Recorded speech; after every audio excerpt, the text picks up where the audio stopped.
Cześć, za chwilę będę rozmawiać z Natalie Hallą, austriacką reżyserką, która od 2010 roku produkuje i reżyseruje filmy, głównie o tematyce społecznej. A na festiwalu w Lądku będzie można w tym roku zobaczyć jej film Koszmar szamanów, w którym pokazuje wyzwania i tradycje czterech nomadzkich ludów. Thank you for agreeing talking to me. I know it's a big day for you today, right? Because there is an opening ceremony of the film that we are going to talk about. I wonder, how did you come up with this specific topic for your documentary? I was always kind of interested in nomadic tribes and indigenous cultures, and also very much interested in shamanic culture. And actually the idea was to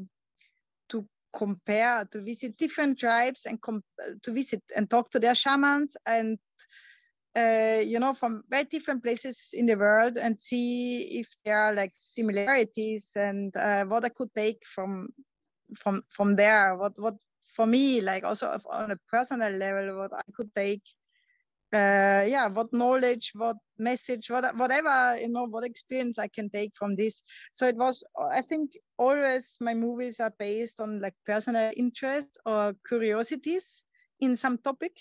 And in this case, it was like the shamanic issue and the indigenous or nomadic tribe issue. And then actually the movie, when I visited these tribes, then it ended up being a movie which has as one of the main topics the threat due to climate change. But this is something I didn't, it was not on my script, but it was definitely the outcome of each of the visits. How was the process of creating this amazing documentary?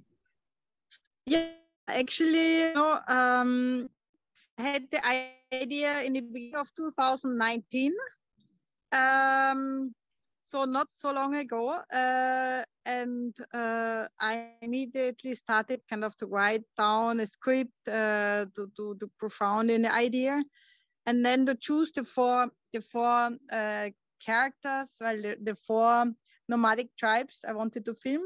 I chose them by colors, blue for the sea nomads, and white for the Tuka in Mongolia, green for the Indians in Ecuador, and brown for the Oka, for the Himbar.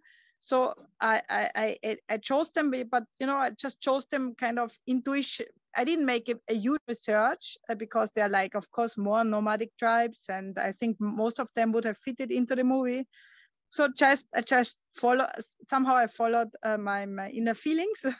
I chose them, and I started to try to get like a local, kind of a local contact who could bring me to these people, because of course you cannot do it with a tour agency and nothing similar.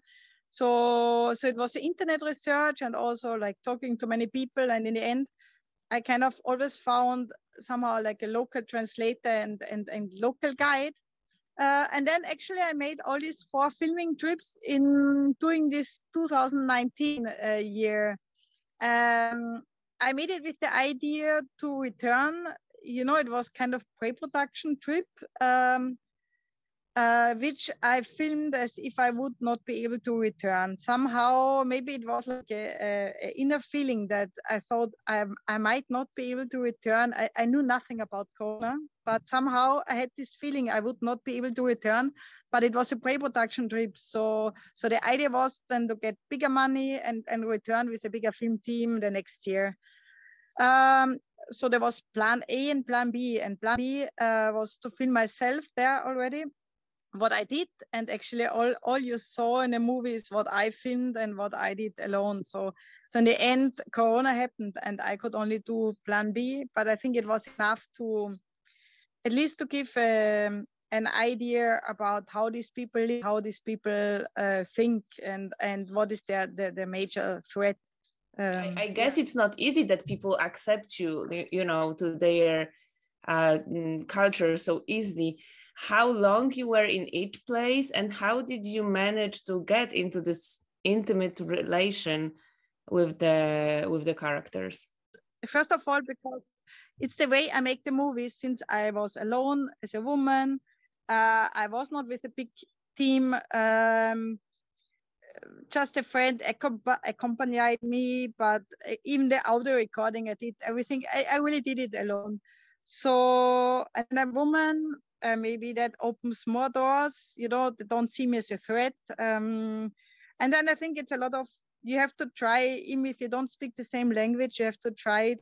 It's in all the movies the same, with the eye contact and the smile. You have to try to get some affinity, to get some relationship. If you come there, you have to try, like for me, to immediately break this barrier between the cultures, and, you know, to sit down, take their babies in the arms. And I did it from the very beginning, and it's, as I always do, because I really very much sympathize with these people. So I think it's what they can feel.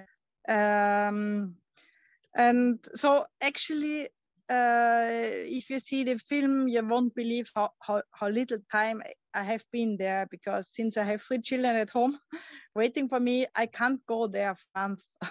It's not possible. So actually, more or less, I stayed in each place for 1 week, nothing more.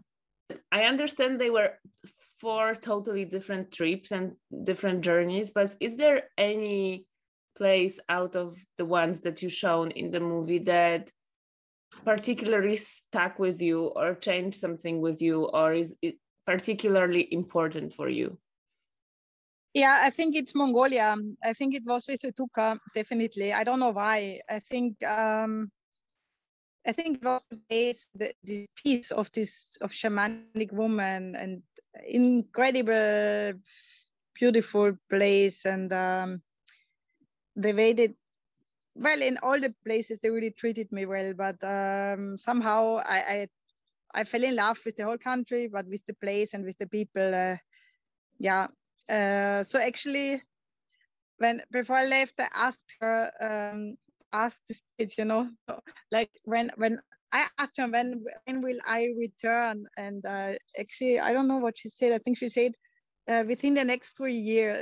Like, I asked her, will I return, and she said yes, within the next 3 years, but I don't know. I don't know if it will come true, you know.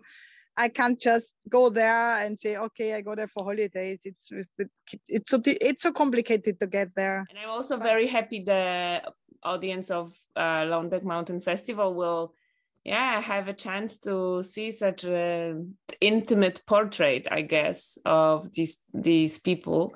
I really enjoyed it. So thank you very much for your work and for your time today. And maybe hopefully see you in Londek. Yes,